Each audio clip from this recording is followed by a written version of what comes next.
계속해서 느헤미야에 대해서 생각해 보고자 오늘 제 제목은 내부의 불만을 해결한 느헤미야. 오늘 읽은 5장은 지난번에 4장에 외적인 그런 위협과 또 그들 내부에 좌절하는 그런 내적인 위기와 또 다른 위기를 말하고 있는 것입니다. 사실 내부적 위기는 외부적 위기보다 더 심각한 문제인 것입니다. 내부적으로 결속이 되지 않으면 그 조직과 단체는 무너지고 마는 것입니다. 교회도 마찬가지입니다. 이 사건은 시간적으로 볼 때 성벽 재건이 52일 만에 되고 난 뒤에 느헤미야가 유다 총독으로 부임한 지 약 12년 만에 일어난 일입니다. 시간적으로 이 순서는 앞장 4절과 5절에 약간 간격이 있고 또 순서상 느헤미야의 여러 장을 볼 때 순서상 조금 뒤바뀐 그런 느낌이 듭니다. 그 시간상 순서라기보다 논리적인 순서. 그들이 선민의 이스라엘 백성들이 외부의 성만 견고하게 쌓았다고 해서 이스라엘이 회복되는 것이 아닌 것입니다. 그들이 오늘 여기 본장에서 내부적인 위기를 맞이했는데 앞장 4장과 비교를 해보면 4장은 외부의 군사적 위협이라고 보면 오늘 여기 5장은 경제적 위협. 또 4장에 를 보면 외부 세력에 대한 외부 개혁이라고 보면 오늘 여기 5장에는 내부적인 문제에 대한 내부 개혁이라고 말할 수가 있는 것입니다. 특별히 이 본장은 단순한 그런 가난의 문제, 다시 말해서 우리나라도 1950년대, 60년대는 절대 빈곤의 사회였습니다. 절대 빈곤이라는 것은 먹고 사는 문제가 해결되지 않은 그런 시대를 말하고 있는 것입니다. 지금은 어떻습니까?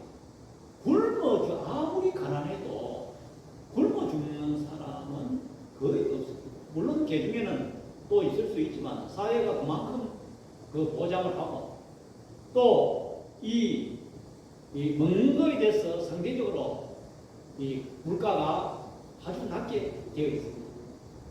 그렇기 때문에 지금은 절대적 빈곤, 우리나라로 말하면 사회라고 말할 수가 없는 것입니다. 지금은 뭐냐? 상대적 빈곤. 상대적 빈곤이라는 것은 이 절대적 빈곤을 넘어서서 예를 들어 말하면 어떤 사람은 아파트를 25평에 사는 사람이 35평, 45평, 60평 이런 사람들에게 비교가 되고 자기가 거기에 처지는 그런 느낌. 예를 들어서 자동차에서도 많이 나타나는데 자동차도 예를 들어서 1500cc 소유한 사람이 2000cc나 3000cc 이렇게 타고 다니는 사람에 비교가 되면서 위축이 돼요. 그것이 상대적 빈곤이다.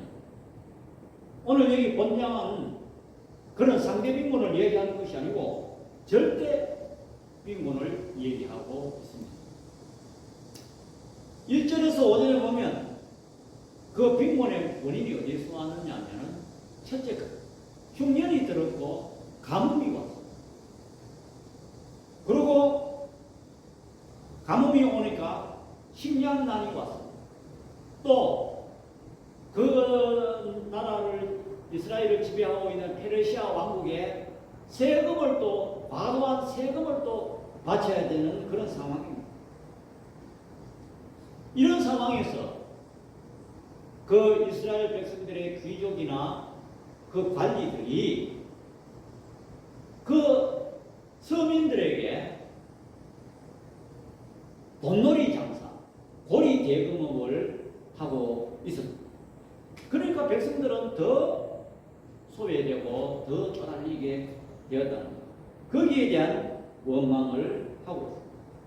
여기에 대해서 느헤미야는 어떻게 대처했느냐 하면 느헤미야 5장 6절 7절 6절 7절 다 같이요. 시작. 내가 백성의 부르짖음과 이런 말을 듣고 크게 노하였으나 깊이 생각하고 귀족들과 민장을 꾸짖어 그들에게 이르기를 너희가 각기 형제에게 높은 이자를 취하는도다 하고 대회를 열고 그들을 쳤어. 오늘 여기 보면 느헤미야가 이러한 백성들의 부르짖음과 원망하는 말을 듣고 화를 냈다. 뭐했다? 또 깊이 생각하고 귀족들과 민장을 꾸짖었다. 또 대회를 열고 그들을 쳤다는, 그들을 책망했다는.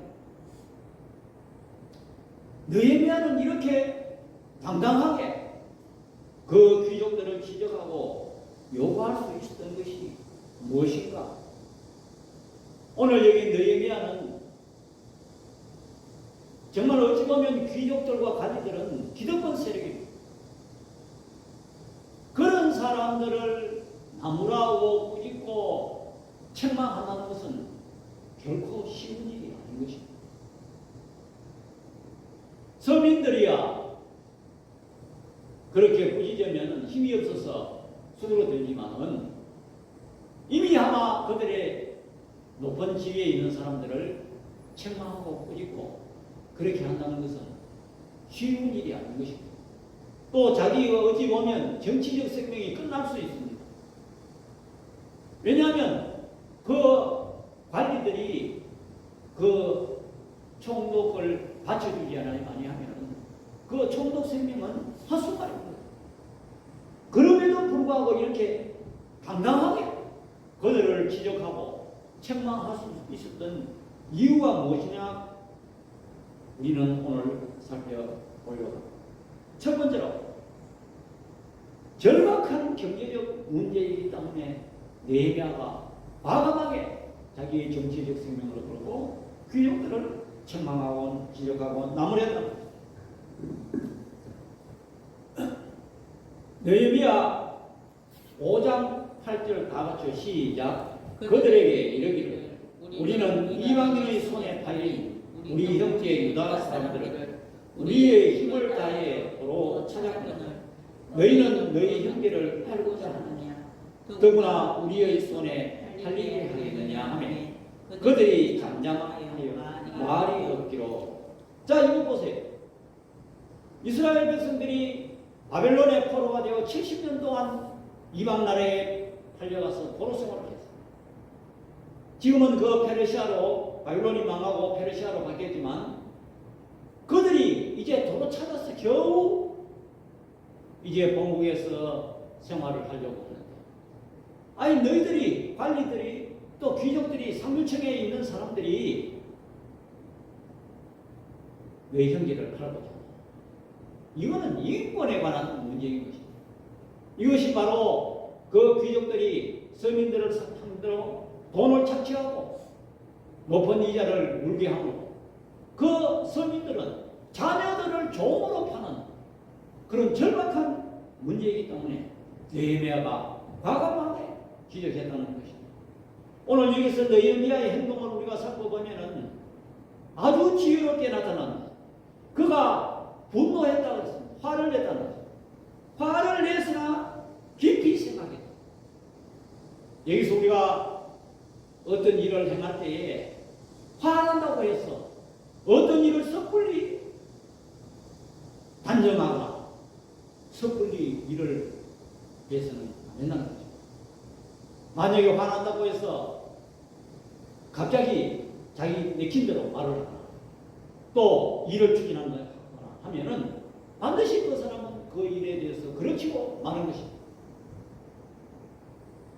느헤미야는 깊이 생각했다. 깊이 생각했다는 말은 그가 마음속으로든지 하나님 앞에 기도했다고 우리는 추정할 수가 있는 것입니다. 그 다음에 느헤미야는 경제의 중요성을 알았습니다. 사실 경제가 무너지면은 아무것도 안 되는 것입니다. 우리 하나님 나라를 세워가는 성도들도 경제가 굉장히 중요합니다. 경제가 무너지면은 주의 일도 우리가 하기가 힘든다. 관리 귀족들은 어느 사회나 다 있습니다. 지위나 권력을 이용해서 그들이 서민들을 착취하고 서민들의 생존권을 위협할 정도로 이스라엘 백성들이 지금 위기에 처해 있다는 것입니다. 여기서 우리가 느헤미야의 행동을 살펴보면 화내고 깊이 생각하고 또 꾸짖고 대회를 열고 그들을 쳤다는 것입니다. 오늘 여기 이 귀족이 관리들이 그 말 앞에 잠잠했다. 왜냐하면 할 말이 없다는 것입니다. 왜? 느헤미야가 기도하고 준비했기 때문에 기도하고 준비한 일은 실수가 없고 그 말에 권위가 있다는 것입니다. 야단을 친 것은 서민이 아니라 귀족들에게 야단을 쳤다는 것입니다. 여기에 정상적인 상황에서는 돈을 빌려주는 것은 그거는 좋은 일이겠죠. 돈이 없어서 서민들이 사업을 못하거나 어려움을 당할 때 돈 있는 사람이 돈을 빌려주는 것은 그거는 좋은 일이에요. 그렇지만 흉년이 들고 서민들이 지금 먹을 것이 없고 자녀들을 인권 유린 당하게 하는 이런 태도는 아주 좋지 못하는 것입니다. 이 문제는 어떤 결과를 경제적 문제는 가져오냐 하니까 공동체 위협을 가져오고 일체감을 훼손하고 존립 자체를 뒤흔드는 것입니다.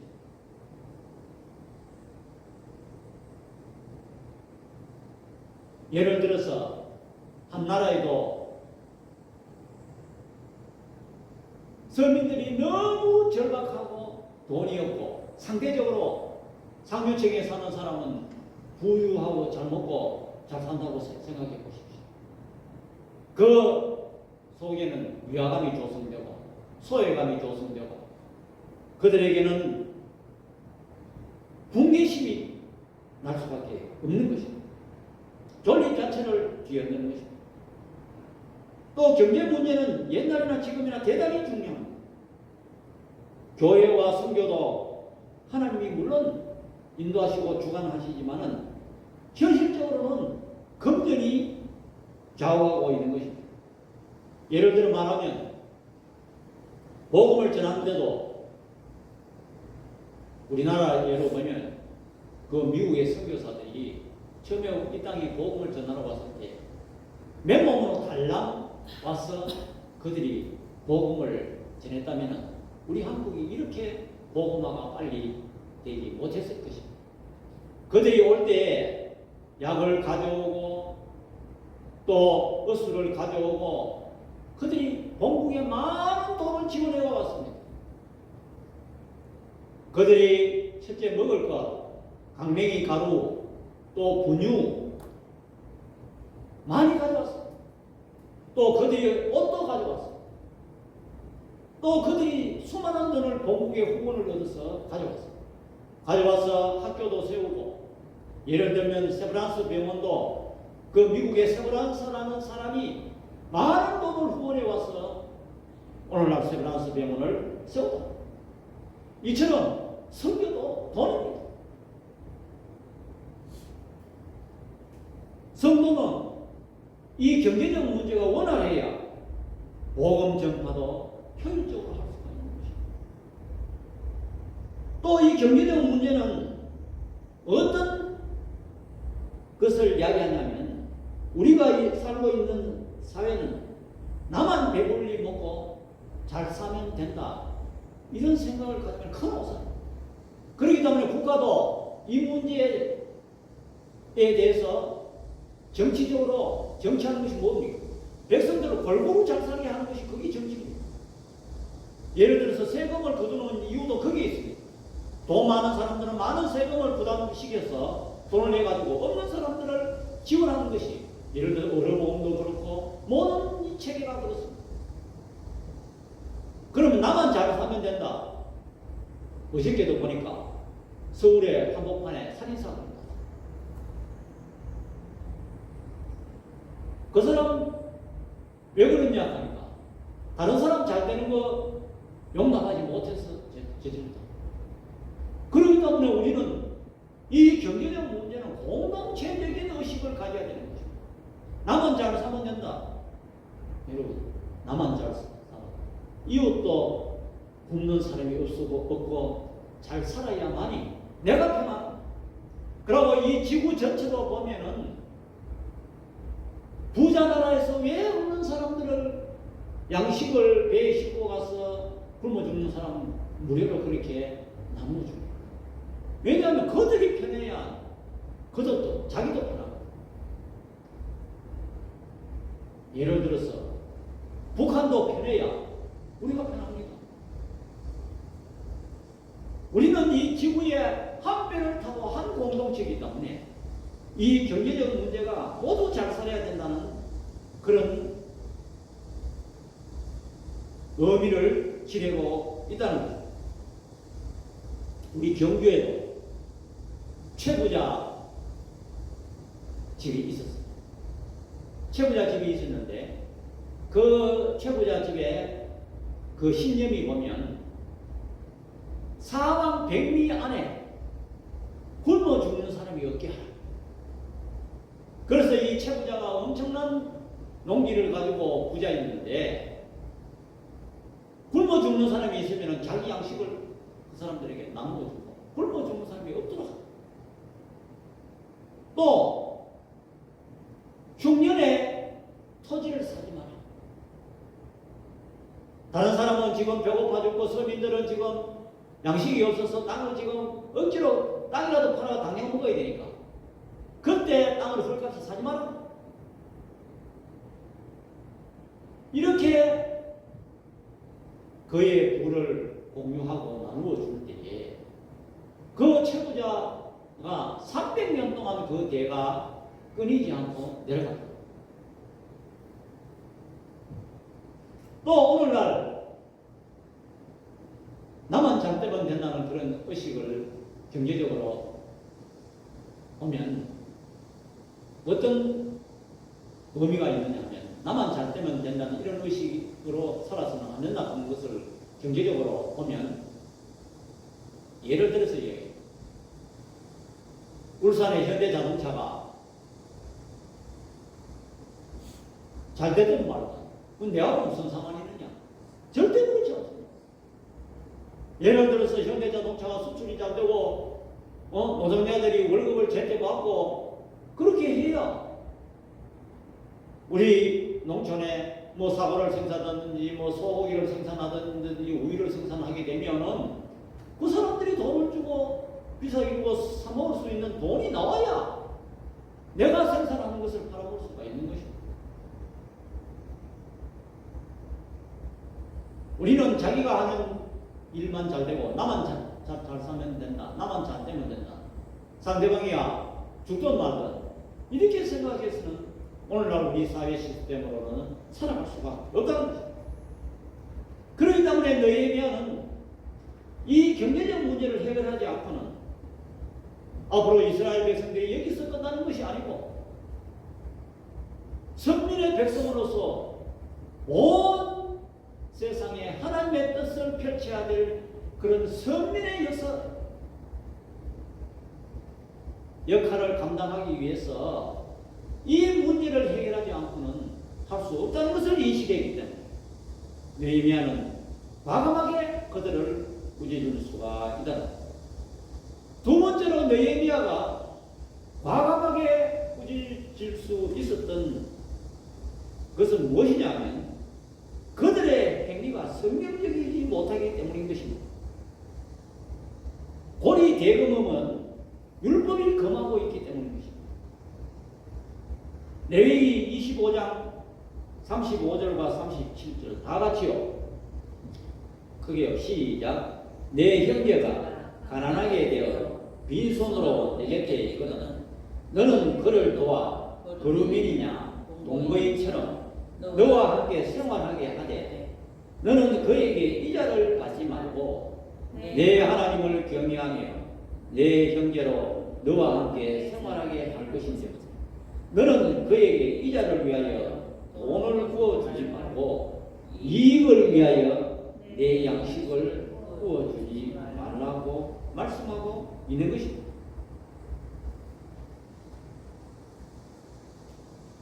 또 신명기 23장 19절 다 같이요. 시작. 내가 내 형제에게 구워주거든 이자를 받지 곧 돈의 이자, 식물의 이자, 이자를 낼 만한 모든 것의 이자를 받지 말 것이다. 이 동족 간에 특별히 유대인들끼리는 성경이 율법이 금하고 있기 때문에 레위기는 성경에 근거해서 그들에게 과감하게 말을 했던 것이죠. 여러분 우리가 성도를 사귀고 안 믿는 사람을 교회 안에 사귀는 일은 우리가 듣기 좋은 말, 그 사람 기분 좋은 말만 해서 그 사람에게 고칠 수 없다는 것입니다. 교회가 무엇입니까? 하나님의 말씀을 선포하고 하나님의 그 말씀대로 지적해 주는 것이, 잘못이 있으면 지적해 주는 것이 그것이 교회입니다. 예배는 과감하게 성경적으로 어긋나기 때문에 말을 했다는 것입니다. 또 너희면은 이 경제적 문제는 표면적으로는 나중에 민중 봉기가 사람이 굶어 죽으면 이판사판 이래도 죽고 저래도 죽으니까 민중 봉기가 폭발합니다. 그러나 또 한편으로는 하나님의 은혜가 율법을 지키지 않으면 이스라엘 백성들이 하나님의 은혜가 멀어지기 때문에 느헤미야는 과감하게 지적했던 겁니다.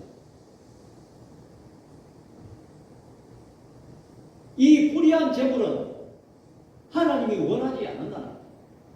이사야 1장 12절과 20절 다 같이요. 큰 소리로 시작. 너희가 내 앞에 모이러 오니 이것을 누가 너희에게 요구하였느냐? 내 마당만 밟을 뿐이냐?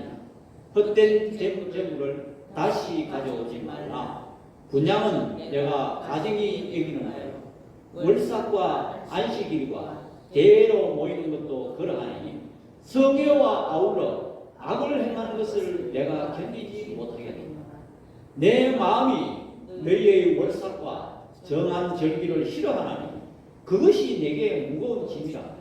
내가 지기를 번미하였느니 너희가 손을 펼 때에 내가 내 눈을 너희에게서 가리고 너희가 많이 기도할지라도 내가 듣지 아니하리니 이는 너희의 손에 피가 가득함이라. 이것 보세요. 이스라엘 백성들이 과를 착취하고 과부의 돈을 착취하고 이 연약한 자를 착취해서 돈을 하나님 앞에 가져와서 헌금을 했다. 또 월삭이나 요즘 말하면 주일을 꼬박꼬박 그들이 나와서 하나님 앞에 예배는 꼬박꼬박 드렸다는 것입니다. 뭐요? 불의한 재물을 가지고 있어. 그래서 너희는 마당만 밟을 뿐이라. 여러분 교회 불의한 재물을 가지고 남을 속이고 사기치고 도적질하고 이러한 재물을 가지고 와서 요즘 말하면 하나님 앞에 예물을 드리고 하면은 교회 마당만 밟고 또 하나님이 그 기도를 듣지 아니한다. 자 16절부터 20절로 시작. 너희는 스스로 씻으며 스스로 깨끗하게 하여 내 목전에서 너희 악한 행실을 버리며 행악을 그치고 선행을 배우며 정의를 구하며 학대받는 자를 도와주며 과를 위하여 신원하며 과부를 위하여 변화하라 하셨느니라. 여호와께서 말씀하시되 오라 우리가 서로 변론하자. 너희의 죄가 주홍 같을지라도 눈과 같이 희어질 것이요 진홍같이 붉을지라도 양털같이 희게 되리라.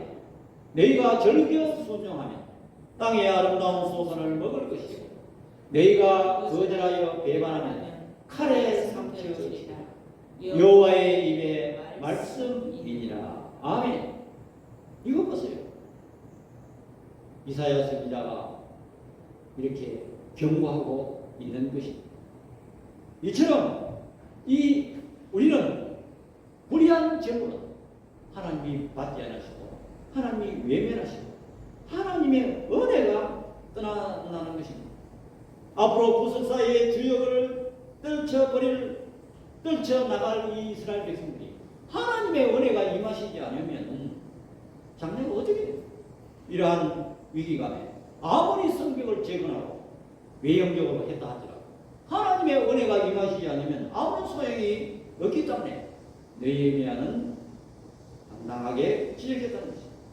또 경제적 하나님이 관리나 귀족들에게 여유를 준 것은 하나님의 일과 가난한 자를 위해서 도우라는 것입니다. 하나님은 가난한 자를 위하여 도울 것을 명령하고 있는 것입니다. 신명기 15장 11절 다 같이 시작. 땅에는 언제든지 가난한 자가 거치지 아니하겠으므로 내가 내게 명령하노니 이르노니 너는 반드시 내 땅 안에 내 형제 중 곤란한 자와 궁핍한 자에게 내 손을 펼치리라. 아멘. 그렇기 때문에 이 느헤미야는 과감하게 기적할 수가 있었다. 느헤미야의 계획은 단순히 성벽 개건이라는 외적인 개혁도 중요하지만 이 사회적인 내부적인 개혁도 중요했다는 것입니다. 또 나아가서는 종교개혁까지 했다는 것. 예를 들어보면 초대교회 성도들의 물질관리를 우리가 잘할 수가 있는데 성령 충만 받은 초대교회는 사도행전 4장 34절과 37절 다 같이 시작.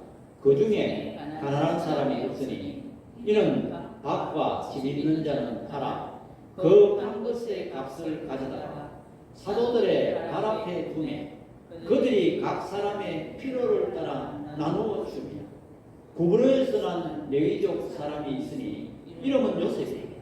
사도들이 그러 바라바라 번역하면 위로의 아들이라 하니 그가 밭이 있음에 팔아 그 값을 가지고 사도들의 발 앞에 두니라. 여러분 여기서 우리가 주목해야 될 것이 뭐냐면 발 앞에 둔다는 말이 여기에 두 번이나 나와요. 사도들의 발 앞에 뒀다. 아니 몸밭전지를 팔아서 많은 거액을 헌금하면 사도들이 손으로 받아야 될까요? 이 귀한 예물, 아이고 이 귀한 예물 감사합니다 하고 손으로 받아야 돼요. 왜 사도들에게 발 앞에? 여기에 우리가 주목해야 돼요. 예수 그리스도를 믿고 성령 충만한 사람은 물질이 발 아래에 있어야 돼요. 성령이 머리에 있어야 돼요. 하나님이 머리에 있어요. 사람은 눈높이에 있어요.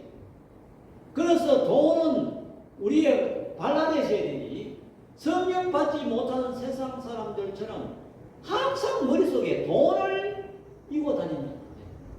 돈이 머리에 올라가 있으면 안 되는 것입니다. 돈이 목적이 되고 돈이 목표가 되고 돈을 따라가는 사람은 성령 받지 못한 사람이에요. 돈은 그러면 발 아래에 있기 때문에 그것은 어려운 사람 도와주고 하나님 일을 하는데 수단으로 사용하는 것이 바로 성령 충만 받은 사람들의 모습인 것입니다. 이와 마찬가지로 저와 여러분들에게 하나님께서 물질을 주신 것은 그 물질을 가지고 어려운 사람, 하나님의 나라 일을 위해서 사용하라고 하나님이 주신 것입니다. 그렇기 때문에 우리는 세상 사람들처럼 돈이 머리에 지배하면 안 되는 것입니다. 여기 부자 청년도 예수님을 만나서 어찌하여 영생을 얻으리까? 내가 그 계명 다 지켰다는 거예요. 그런데 네 한 가지 부족한 것이 있으니 네 재물은 다 팔아서 가난한 자들에게 나누고 주고 나를 쫓아라. 그거 팔아주면은 하늘의 보화가 있으리니 그 청년이 근심하며 떠난다고 했어요. 아니 그 청년이 어떤 아주 지혜로운 사람, 안 그러면 현인 이런 사람을 만난 것이 아니고 생명 대신 예수님을 만났음에도 불구하고 그 머릿속에 돈이 지배하고 있어요. 예수님을 만났음에도 불구하고 근심하며 떠났다. 이처럼 우리의 물질과는 하나님의 나라와 어려운 사람을 위해서 우리에게 준 것이라는 것을 깨닫고 우리는 여기에 발맞추어서 우리의 물질을 사용해야 되는 것입니다. 느헤미야는 이 문제를 해결하지 않으면 하나님의 은혜가 떨어지기 때문에 하나님의 보호하심을 받지 못하기 때문에 그들에게 과감하게 기적했다는 것입니다. 세 번째로 이 느헤미야는 과감하게 기적을 쓸 수 있었다는 것은 자신이 삶의 모범이 되고 천년결백하고 솔선수범하는 삶을 살았기 때문에 그들에게 과감하게 기적할 수가 있었다는 것입니다. 느헤미야 5장 14절과 19절에 보면 그걸 요약해 보면 이렇습니다.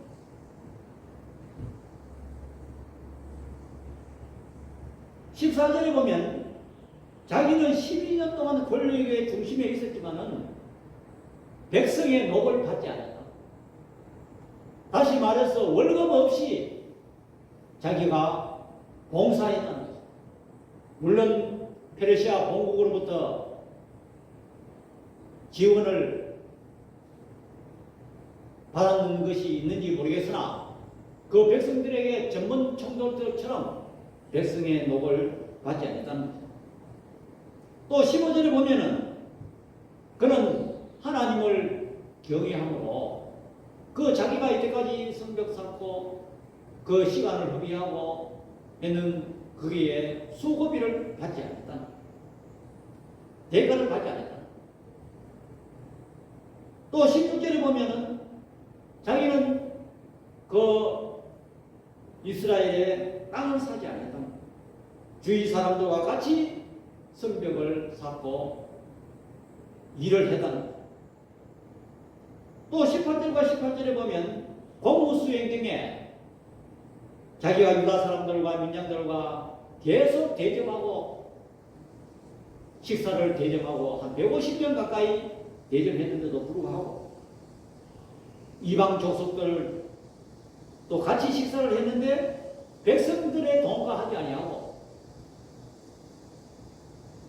자기가 그 지원금을 가지고 했다고 성경이 말하고 있는 것입니다. 과거의 총독들은 다 백성들의 녹을 받고 자기 몫을 받고 일을 했지만은 느헤미야는 과거의 관행이라는 그 이름으로 그렇게 하지 않아요. 관행을 깼어요. 과감하게 관행을 깨고 개혁해야만이 하나님의 기사와 위적이 일어난다는 거죠. 느헤미야는 기도하고 비전을 갖고 솔선수범하고 겸손의 그런 리더십이었습니다. 존경하고 따르는 팔로십이 많았습니다. 팔로십이 없는 리더십은 아무 소용이 없는 것입니다. 교회도 그렇습니다. 투명하고 건강하고 솔선수범하면은 자연적으로 말이 필요 없습니다. 성도들이 따라오고 교회로 몰려온다는 것입니다. 느헤미야는 말만 하는 것이 아니고 행동하고 모험하고 솔선수범하는 그런 지도자였어요. 예수님 당시에 보면 유대 종교자를 자처하던 율법사를 향해서 예수님이 말씀하셨는데 누가복음 11장 46절에 보면은 이르시되 화 있을지언정 너희 율법 교사여 지기 어려운 짐을 사람에게 지우고 너희는 한 손가락도 이 짐에 대지 않았다. 예수님께서 당시 유대 종교 지도자를 자처하던 율법사들에게 예수님이 말씀하셨습니다. 저들은 말만 하고 백성들에게는 엄격한 율법의 잣대를 대면서 자기네들은 실천 안 하고 그렇게 할 때 그 율법사들의 말이 먹혀 들어가겠습니까? 마태복음 23장 3절에 그러므로 무엇이든지 그들이 말하는 바는 행하고 지키되 그들이 하는 행위는 본받지 말라. 그들은 말만 하고 행하지 않아. 율법사들이 그 말은 맞다는 거야. 그 말은 너희들이 본받고 지키되 그들이 행동은 본받지 말라. 우리가 왜 예수님을 믿고 따릅니까? 예수님은 사랑에 대해서 말씀을 많이 하셨습니다. 그러면서 예수님은 사랑을 실천하십니다. 예수님은 배고픈 사람은 먹이고 또 병든 사람은 고쳐주고 그가 십자가에 죽기까지 사랑을 나타내 보이기 때문에 오늘날 많은 성도들이 이 지구상에 수많은 성도들이 예수님의 말씀을 따르고 실천하고 또 그의 이름을 부르고 찬양합니다.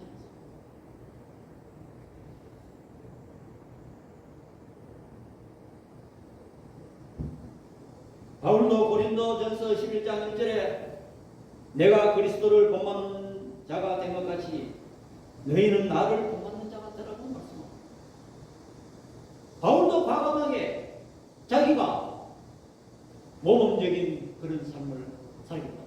나를 본받아라. 본문 19절에 보면 느헤미야는 하나님이 기억해 주시고 내가 이러이러한 일을 했으니까 하나님이 기억해 주시고 내게 은혜를 베푸소서 라고 이야기했습니다. 우리는 이 느헤미야처럼 하나님의 은혜를 강구할 그런 자격을 갖춰야 해요.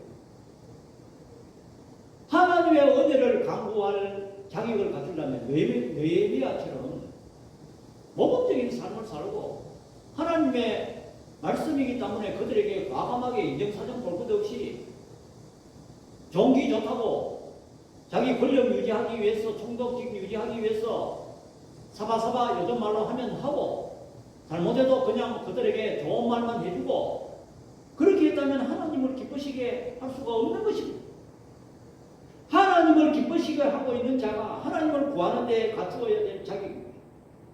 하나님을 기쁘시게 하는 자라야 하나님께 은혜를 강구할 수가 있다는 것입니다. 예를 들어 부모가 있는데 여러 형제가 있다고 합시다. 아니 형이 힘세다고 동생을 착취하고 동생을 억누르고 동생을 못살게 굴고 하면 못살게 굴게 하면 그 어느 부모가 그래 그 잘한다 하면서 계속 그 괴롭히는 형에게 뭔가 자꾸 좋은 걸 그 얘기를 들어주고 싶겠습니까? 인간의 부모도 당장 그 형에게는 아무것도 주지 않을 것입니다. 왜? 약한 동생을 보살피지 않으면 하물며 우리 하나님께서 우리 믿는 성도들을 형제라고 했어요. 어렵고 힘든 사람을 착취하고 또 그런 사람을 우리가 돌보지 아니하는 그런 성도에게 하나님이 기뻐하시고 그 사람에게 은혜를 주겠습니다. 예수님 말씀하셨습니다.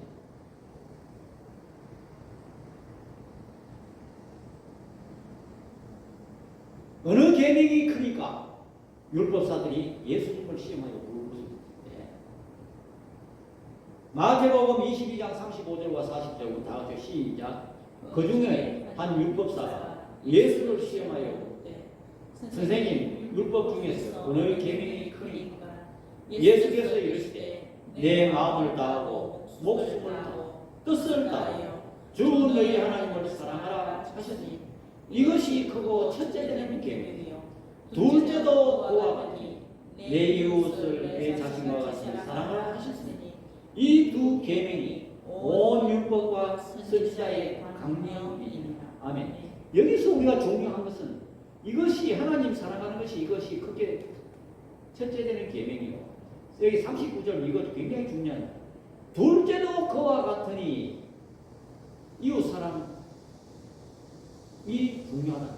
그런데 여기서 그러면 첫째는 하나님 사랑이고 이웃 사랑은 두 번째인가?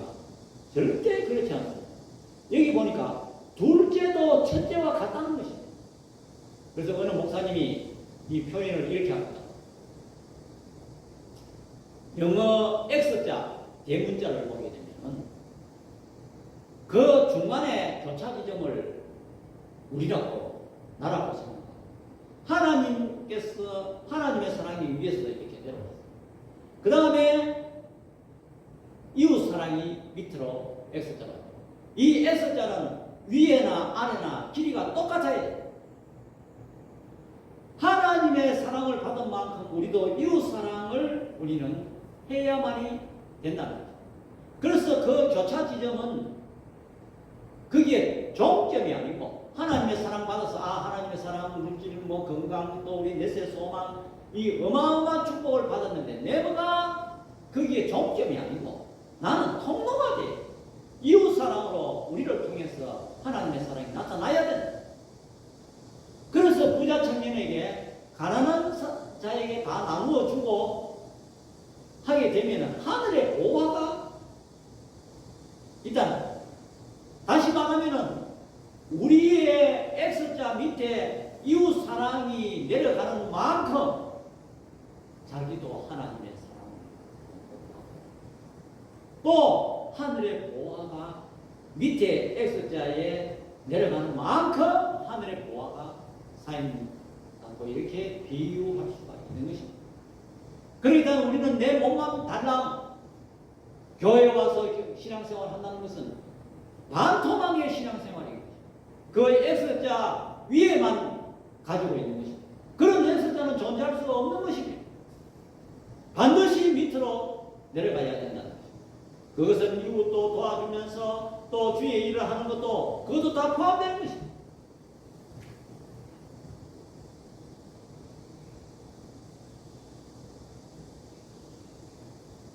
요한복음 8장 29절에 보면 나를 보내신 이가 나와 함께 하시도다. 나는 항상 그가 기뻐하시는 일을 행함으로 나를 혼자 두지 아니하셨느니라. 아멘. 예수님도 하나님이 기뻐하시는 일을 하기 때문에 하나님이 그냥 안 둔다. 혼자 안 둔다. 저와 여러분들도 하나님이 기뻐하시는 일을 하셔서 하나님의 은혜를 받는 저와 여러분도 다 되시기 바랍니다.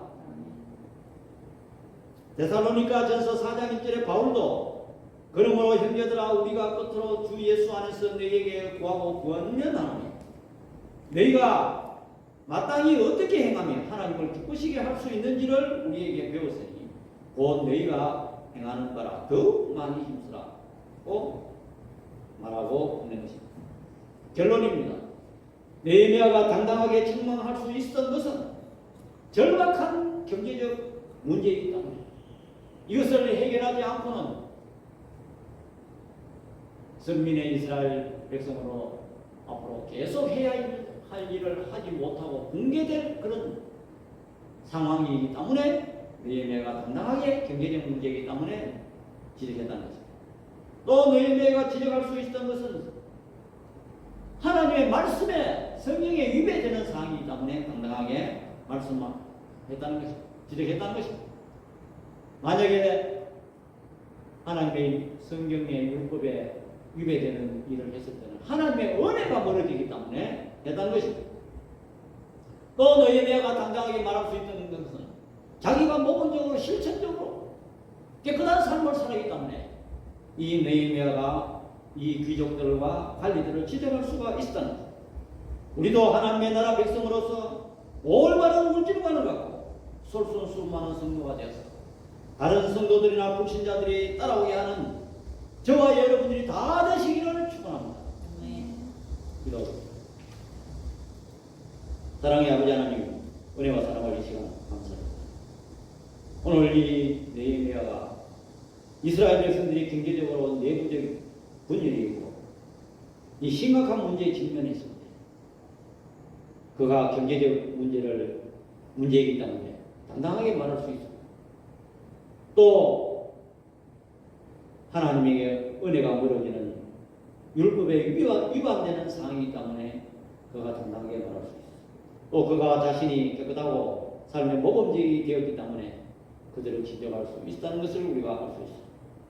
우리도 또 이 느헤미야와 같이 이러한 삶을 살고 또 우리에게 주신 물질은 가난한 자와 하나님의 나라 사업을 위해서 쓰라고 준 것이라는 것을 깨닫고 이 말씀대로 실천하고 살 때 하나님의 은혜가 계속 임한다는 사실도 우리가 깨달을 수 있도록 이 시간 은혜 베풀어 주옵소서. 예수님의 이름으로 기도드립니다. 아멘. 찬송가 358장입니다.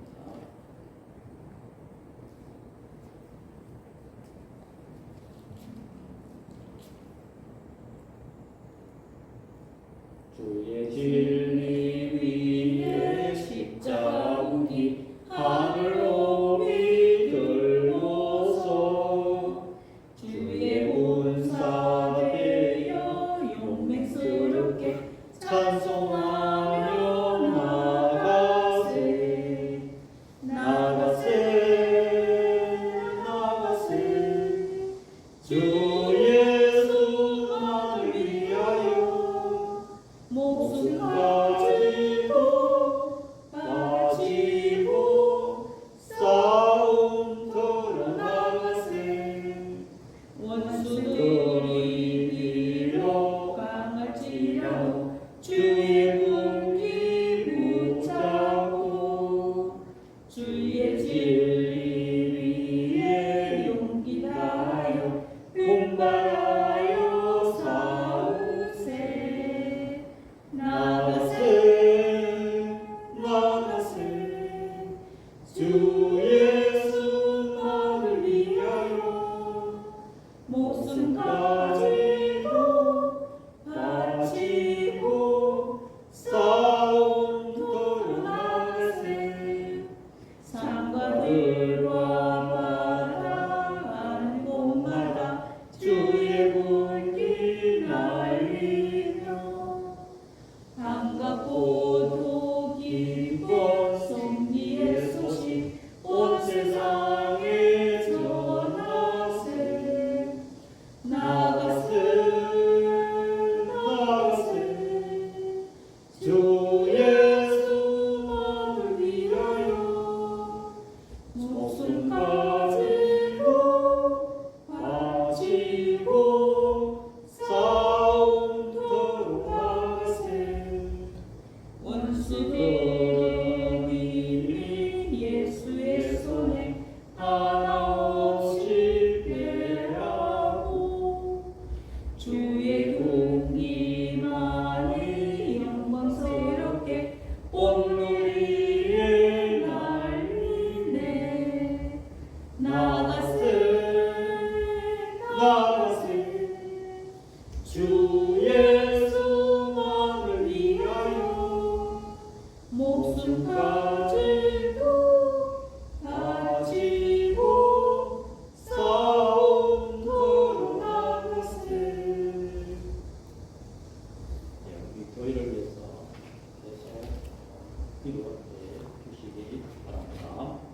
찬송가 23장 1절 부르고 죽도록 예배를 드리겠습니다.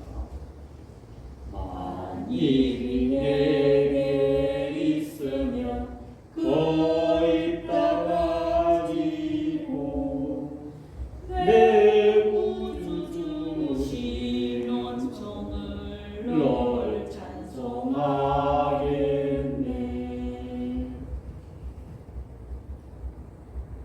지금은 우리 주 예수 그리스도의 은혜와 우리 아버지 하나님의 만극하신 사랑과 성령 하나님의 감화교통 위로하시는 은사가 올바른 물질관을 갖고 솔솔 수범하기를 소원하는 주의 백성들 머리교회와 우리 눈뜨는 교회에 지금부터 영원토록 함께 있을지어다. 아멘.